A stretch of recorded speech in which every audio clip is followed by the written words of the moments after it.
Before we dive into one of America's most terrifying unsolved mysteries, make sure you hit that subscribe button, like this video, and turn on notifications, because what we're about to reveal has been hidden for over 50 years.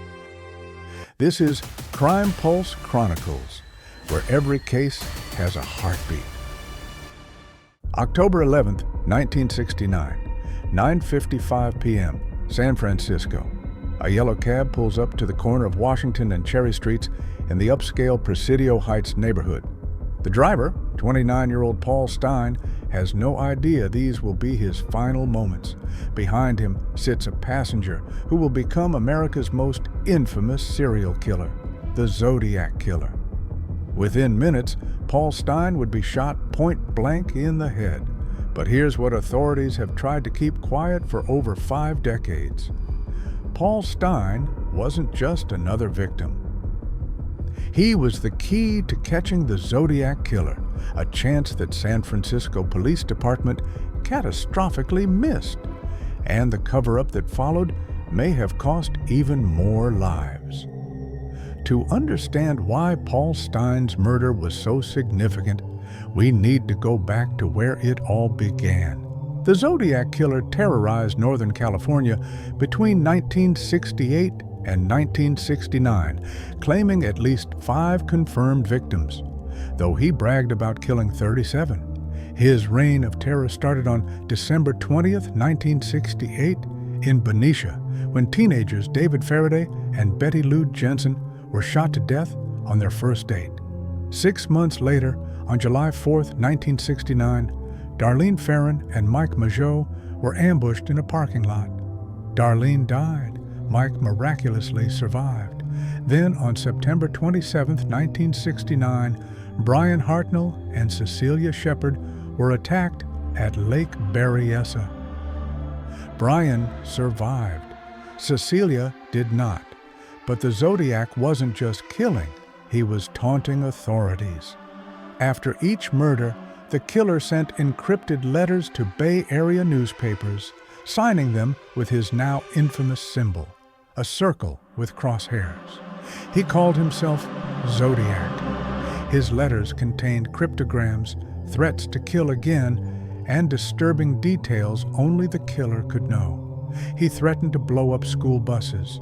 He mocked police. He played with the media like puppets. And then, on October 11th, 1969, he made a critical mistake. Paul Lee Stine was 29 years old, a graduate student at San Francisco State University, studying English literature. To pay his way through school, he drove a yellow cab part-time. He was weeks away from finishing his degree.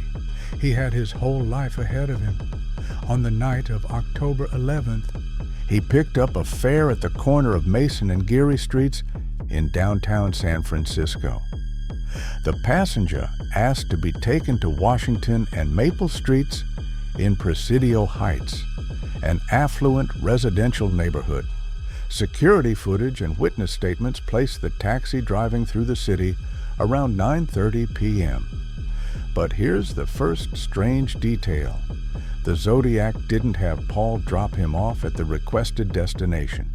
Instead, at 9:55 p.m., the cab was found stopped 1 block away, at Washington and Cherry Streets. Why the change? At approximately 9:55 p.m., multiple residents heard a gunshot. Minutes later, teenagers across the street witnessed something chilling. A stocky white male in the front passenger seat appeared to be leaning over the driver. They thought maybe the driver was sick and the passenger was helping. But then they saw the man wiping down the interior of the cab with a cloth. They called the police. The teenagers gave a description. White male, approximately 5'8" to 5'9", stocky build, reddish-brown hair, wearing glasses, dark clothing. But here's where the case takes its first catastrophic turn. The police dispatcher made a critical error. She broadcast the suspect as a Negro male adult. This single mistake would allow the Zodiac killer to walk right past responding officers. At 10:00 p.m., just 5 minutes after the murder, 2 patrol officers, Don Fuch and Eric Zelms, were driving north on Cherry Street. They encountered a white male matching the teenager's description exactly. He was walking calmly, heading north toward the Presidio. The officers briefly made eye contact with him. But because dispatch had said the suspect was black, they didn't stop him.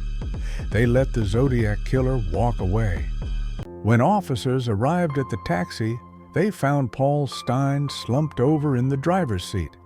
He had been shot once in the right side of his head at point-blank range with a 9mm semi-automatic pistol. The bullet had exited through his left cheek. Death was nearly instantaneous.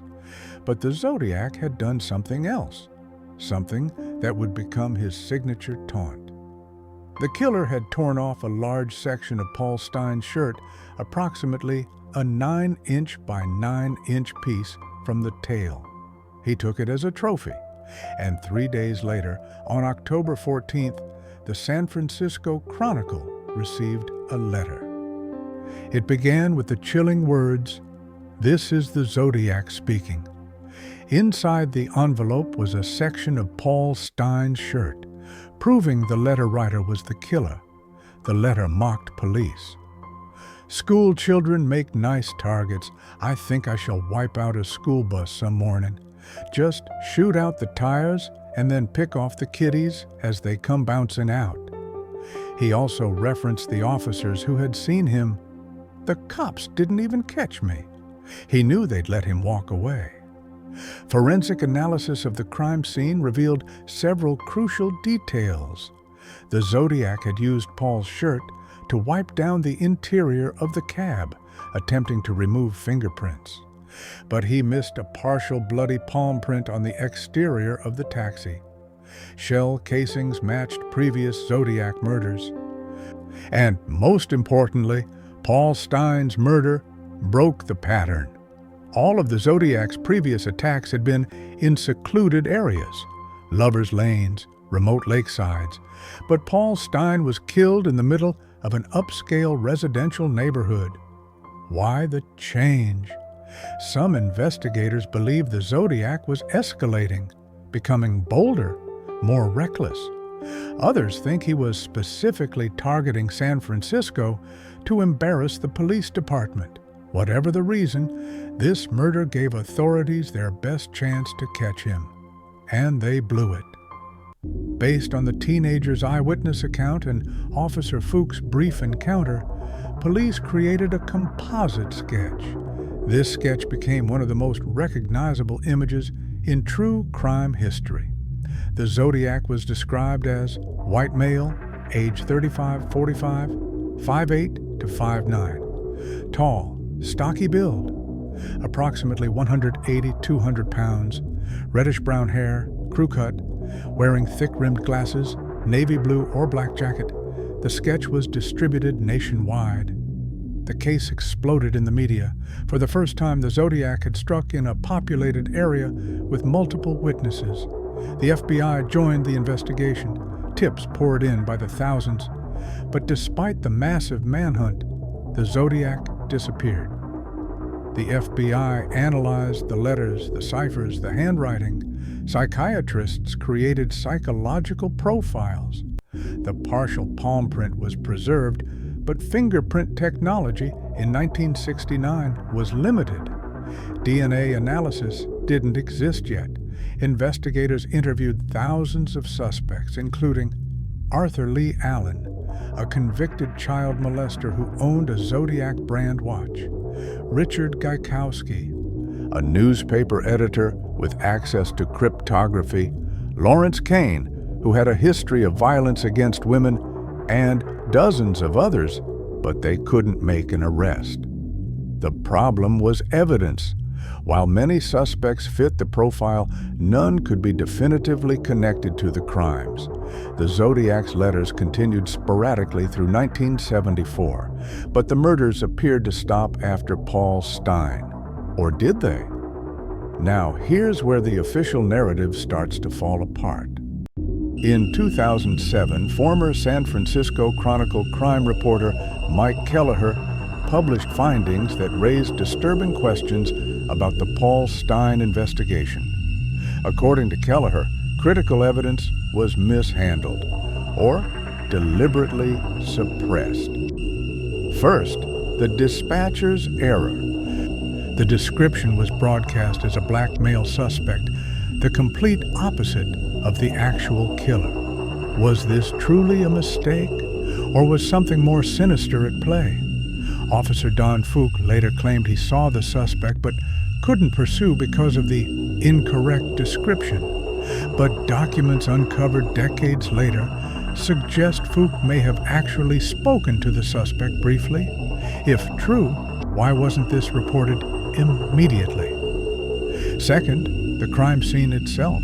Multiple witnesses reported seeing the suspect wiping down the taxi interior.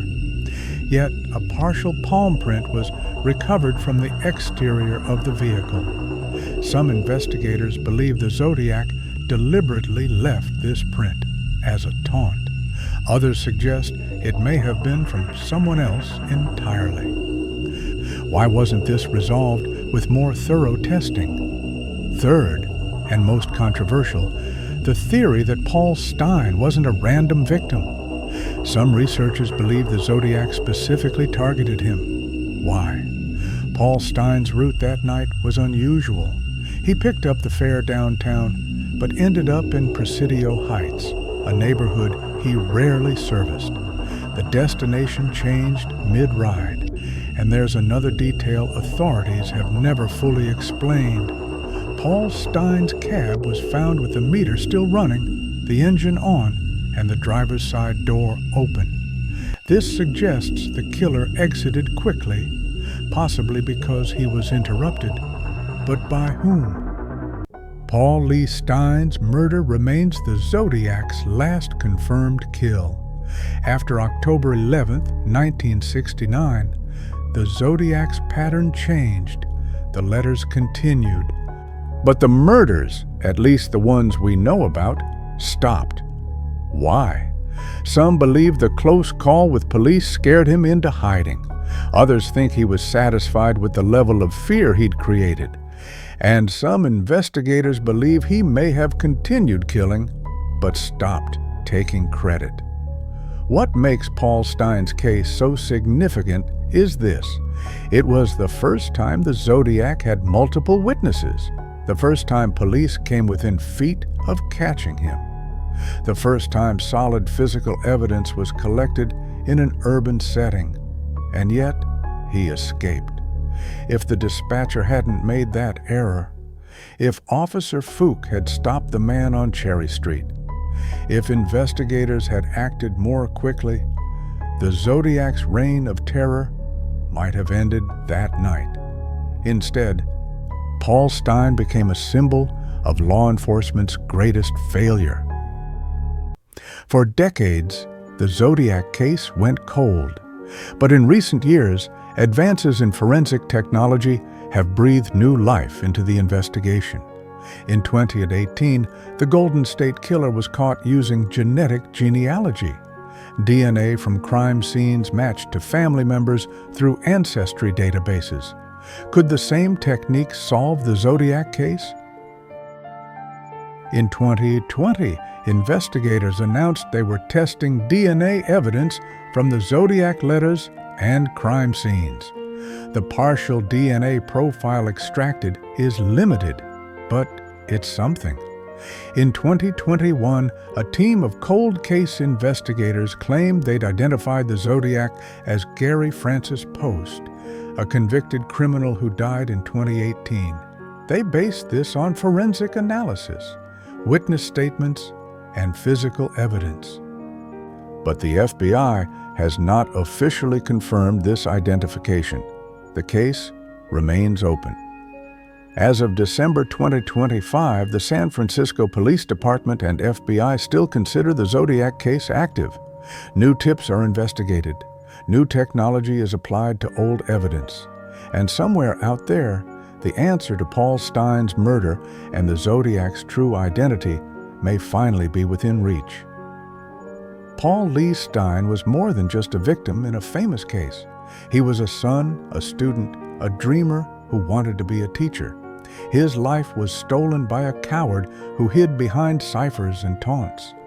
The Zodiac killer has never been caught, but the investigation continues.